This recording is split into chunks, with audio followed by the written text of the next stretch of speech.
Guys, welcome back. So today I want to talk about a handgun that's getting a lot of love on the internet, and I've kind of been sitting back watching the discussions that have been going on since the gun was introduced and kind of watching with something of a skeptical eye. And so what I want to talk about today is the not so new but relatively new Walther Q4 SF, which is the steel frame version of their very popular PPQ line of handguns. Now, when the PPQ first came out, I gave it high marks in my video. I love the way the PPQ shoots. I love the ergonomics. The original version had a polymer frame like you see here. This one has the American button release on the magazine, but they also had the earlier version with the levers like you would find on the HK series of handguns, the European releases I call them. So you can get it in both different flavors.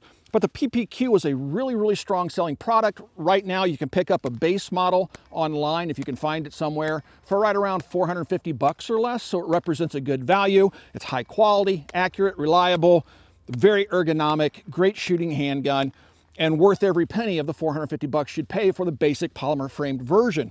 It has ambi controls in terms of a slide stop, slide release being on both sides of the gun. Very easy to disassemble and maintain. In general, one of the top 5 polymer striker fired pistols out there on the market, in my opinion. So Walther announced that they were going to do the Q4 SF. Basically the same pistol you see here, except instead of using a polymer frame, they use a steel frame. Now, steel framed handguns have gained a lot of popularity in the competition circuit.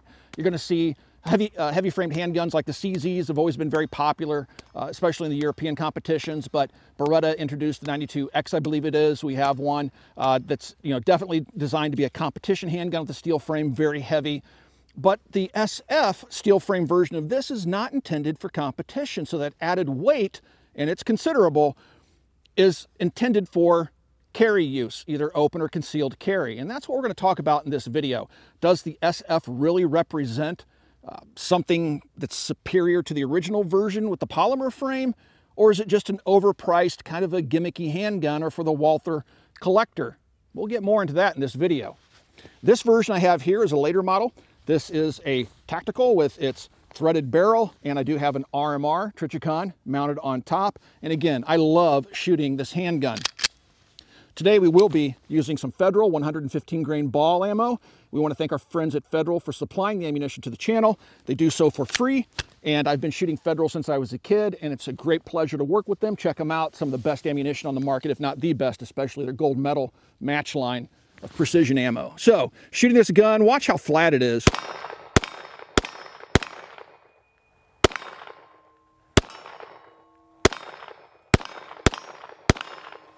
Very flat shooting handgun, very controllable, easy to keep that dot on target, going from close range to far range, easy to do with the gun. It's a very shootable gun. So let's take a look at this SF version and see how it stacks up to the polymer frame. Guys, please swing by and check out Big Daddy Unlimited, BDU. They help support us here at the Military Arms Channel with products and things like that so we can continue to bring you content. There's a link in the video description down below that'll take you to the Mac blog and website. Please follow that link, and from there you'll find a link to Big Daddy Unlimited, and try them out just for 99 cents. You can see what they're all about. In essence, they're just like a big online store that has amazing prices. So please, again, check out BDU. Before we get started with today's video, guys, please be sure to like, share, and subscribe to our videos. It really helps us out here. A surprisingly small number of people who watch our videos actually subscribe. Just take a moment, click that subscribe button. It helps us with the algorithms. And also comment down below and share. And again, that helps us with the algorithms and helps us get our message out there. This is the Walther Q4 SF in its box. Now, why do I have this thing? It's been on the wall at Copper through the entire pandemic and through the panic buy of 2020. Nobody wanted to buy it, even though people were snatching up every handgun they could. This thing just continued to sit on the wall. That's because these things sell for over $1,000. There's 2 different versions. I have the affordable version here, which is still over $1,000. But if you get the one that has the cut for the RMR, you're gonna get into $1,250 or more for the handgun. Now, contrast that to the original price I was talking about of the PPQ at $450. This thing's over twice the price of its polymer framed brother. So let's take a look at it. I finally just took it off the wall and decided I was going to do a video with it because we couldn't sell the thing. So here it is in its box. it would normally have some extra mags in there. I have those in my pocket loaded, but you'd have the magazines in there, one in the gun, and it does come with a magazine loading tool. But it's a typical Walther box, high density foam inside there, cut out for, you know, all the various accessories. And here is the SF. Now, looking at it outwardly, you might not realize right off the bat that that is a steel frame. But if you take a look at the finishes, obviously the finish on the frame is just like the finish on the slide. So the whole lower half of this gun is metal. Like its polymer brother, it has the American style mag release, uses the same magazines. The controls are the same. You have ambi slide control on both sides. So you have your slide stop, slide release there. And then the takedown lever. This one has the high vis sights. This one is not RMR cut. Again, this is the affordable model and still over $1,000. So let's do a little bit of shooting with this gun. Walk forward here. And again, this is the exact same 115 grain ammo we just shot out of the other PPQ at the opening of the video.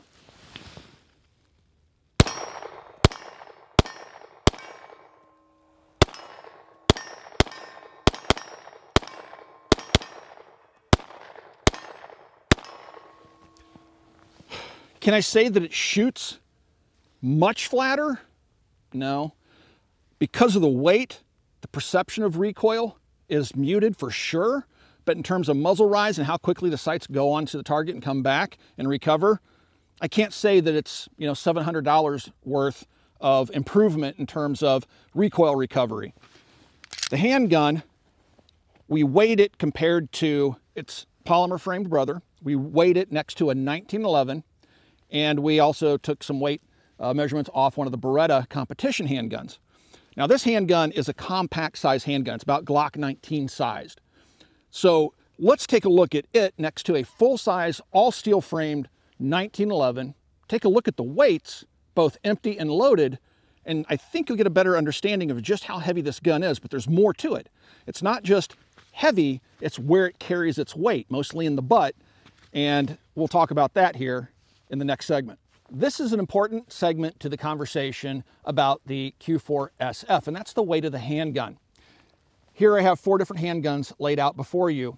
In the next segment, I'm just going to put up some weights with the guns empty and loaded with defensive carry loads so you can get an idea of what each of these 3 handguns weigh. I do have the Beretta 92X out here just to show you what a true steel framed competition handgun looks like, because the SF is not intended for the competition market.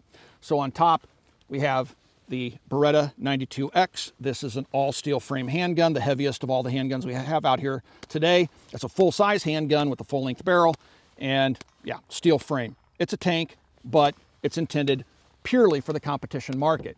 Now the next 3 handguns we're gonna get into are intended for defensive carry. This is an all steel frame Colt M45A1. This is chambered in 45 ACP, can hold 8+ rounds.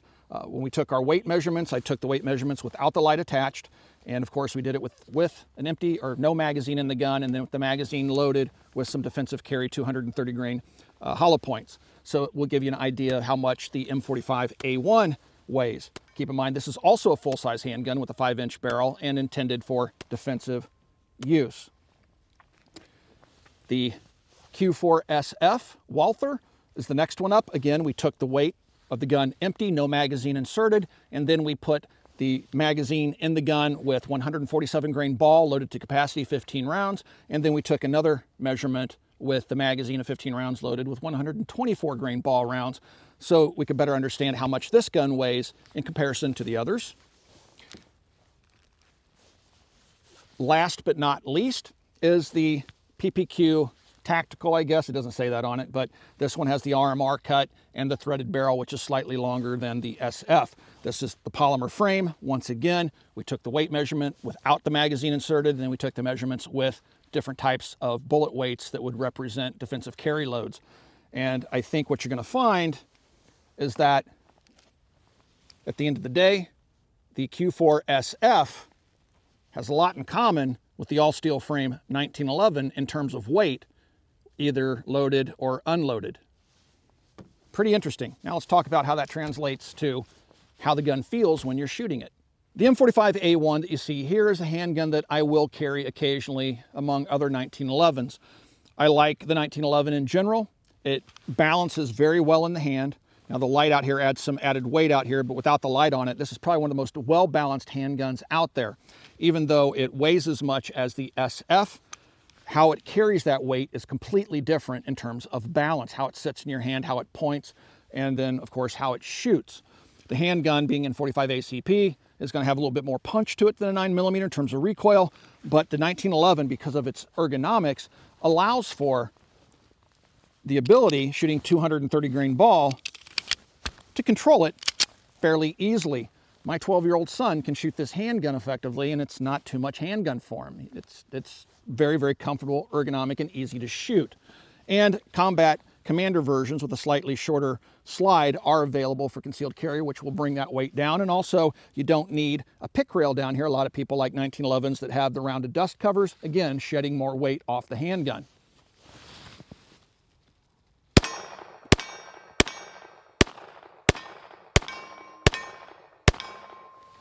So, flat shooting handgun, shoots very, very well.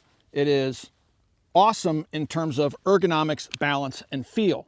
This is the gun we opened the video with. It's the PPQ with the polymer frame. Again, we have the added weight of the RMR up there, things like that, but still, it's a very light handgun, very handy, balances very well, exceptional ergonomics, and a fairly good trigger. I wouldn't call it the best striker-fired trigger out there. I want to say the first PPQ I ever shot had a better trigger than this one. But we'll get more into that here in a moment.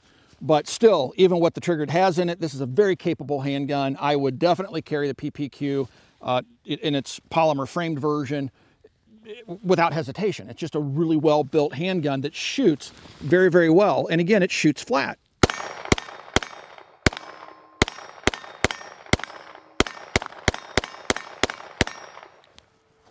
Not uncontrollable whatsoever.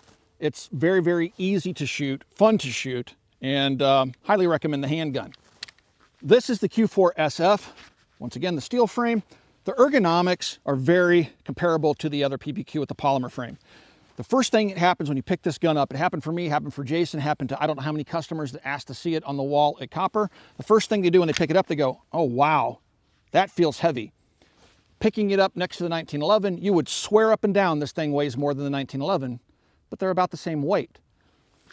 That's because the 1911 distributes its weight more evenly, and this one carries a lot of its weight right here in the butt. Now, is that a bad thing? Not necessarily. The whole point of polymer frame striker-fired pistols is to bring the weight of a carry gun down. One of the reasons I don't carry a 1911 all the time is because even with a good holster, the weight of it is just constantly pulling at your pants, and you're always doing this. No matter how tight you keep that belt. It's just a lot of weight to carry on your hip. Now, I don't carry a 1911 appendix style, a gun like this, and Kydex I would. I couldn't imagine having that much weight in front all the time pulling my pants down. It's just too much extra weight in my opinion. Now, when it comes to shooting the gun, we're gonna need a loaded magazine. Thankfully, I have one of those in my pocket. So, when it comes to shooting the gun, can I say that it's definitely improved over the PPQ? I don't know.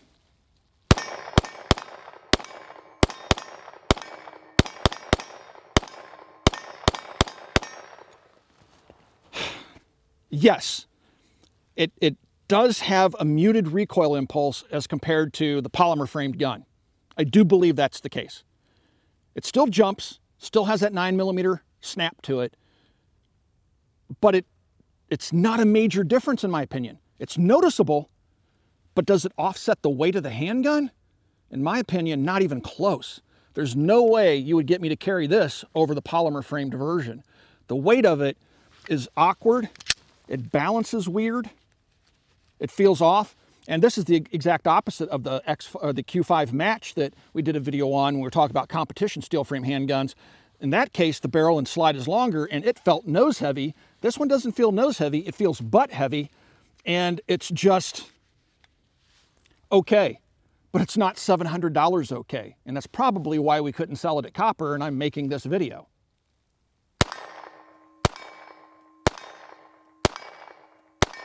If Walther had used aluminum in the construction of the lower receiver of the Q4sf, I think it would have been less awkward weight-wise and made for a better concealment gun.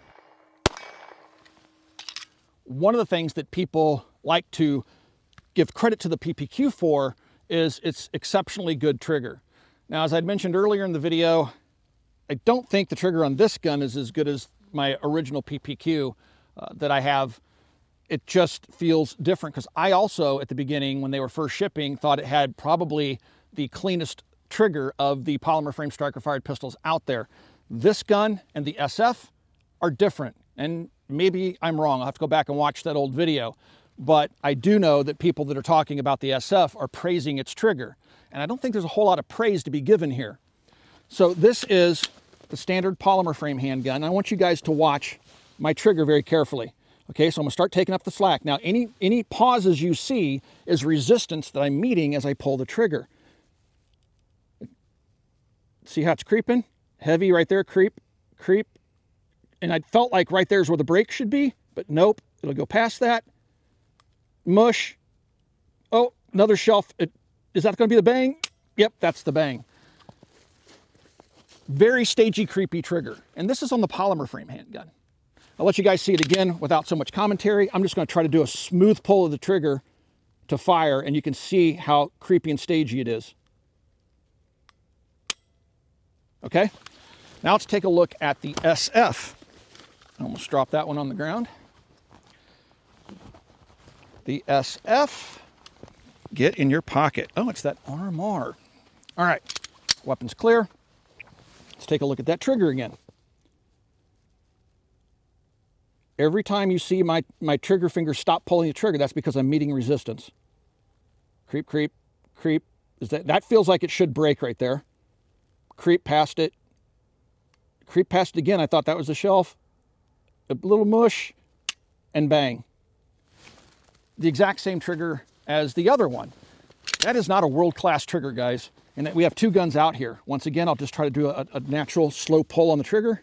And any stopping you see or jittery motion you see is just me meeting resistance. All right. Not a great trigger. Did the triggers get worse? I don't know. I really have to go back and watch that old video and go get my old gun and see. I wish I had it here for this video, but I don't. I'm not going to praise this gun for its trigger. It's just like a Glock trigger or any other trigger that's out there right now.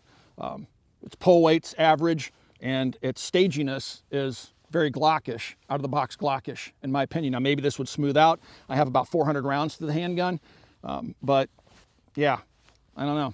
We're not going to disassemble the PPQ or the Q4sf because there's a million different videos out there, and taking these apart are pretty much just like any other striker-fired pistol, very easily accomplished. Not going to bore you guys with those details. Also, one thing I didn't cover when we were talking about the trigger was the reset. They're both identical in every regard in terms of the creepiness of the trigger, but they're the same in terms of reset. So let's take a look at that reset. I'm going to slowly pull that trigger. Break. Reset right there, audible, could feel it, and full release, okay? This handgun, right around 1,200 bucks retail, 1,300 bucks if you go with the slide cut on it. In terms of shootability, carryability, things like that, it does not, in my opinion, have an advantage over the polymer framed version. I would 100% go with the polymer frame version. I see no point to this handgun. Other than you're a Walther collector, you just like nice handguns because it is a nice handgun, and you just want something different. Sure, I would not recommend this for carry. It's just pointless. There are better options out there, primarily based upon weight. In terms of shootability, top-notch, high ranks. It's just the weight is unnecessary in today's world. So it's just for those folks that want something high quality, would like that extra weight, just want to collect a Walther, want a nice handgun, whatever. Not a concealed carry piece, in my opinion, and that's just it. It's my opinion. Opinions will vary.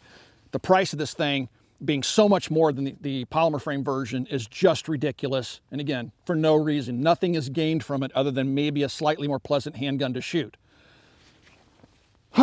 So, guys, if you would like to support us here at the Military Arms channel so we can continue to bring you honest, unbiased information as we possibly can, please consider becoming part of our Patreon family. There's a link down below.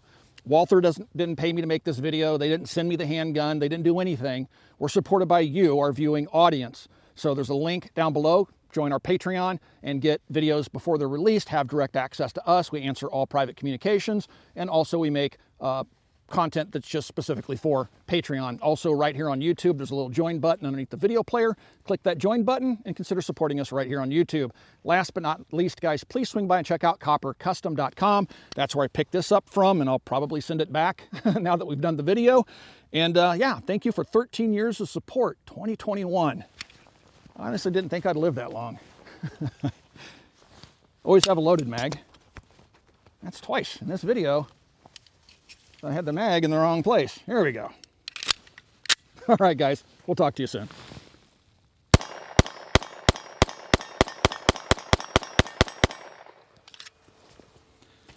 It's nice, just not $1,300 nice.